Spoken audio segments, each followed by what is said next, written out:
po ay tumatakbo sa ilalim ng PDP laban. And I am a good follower, I'm a good soldier. But I also believe in pursuing policies, instead of pure party lines.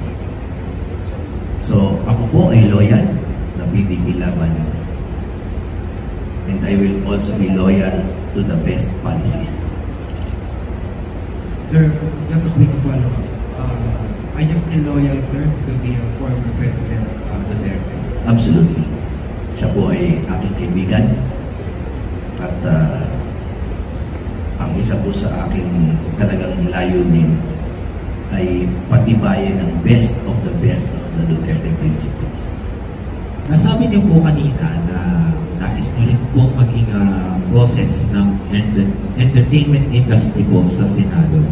So, kung palarin po kayo manalo, sir, ano po yung mga panukala po ninyong batas na nais po ninyong ihain? Alam niyo po, ang unang dapat ma-recognize natin ay ang music and entertainment is an economic force and the labor force. At ang puwersa na to ay hindi pa optimized sa ngayong panahon, hindi tulad sa ibang bansa na gamit ito. Sa Senado, of course, ang kapangyarihan niya ay mag-concur sa mga treaties. We can encourage the adoption or the creation of treaties para po tayo ay magkaroon ng pag-ugnayan sa ibang bayan and to exchange talent and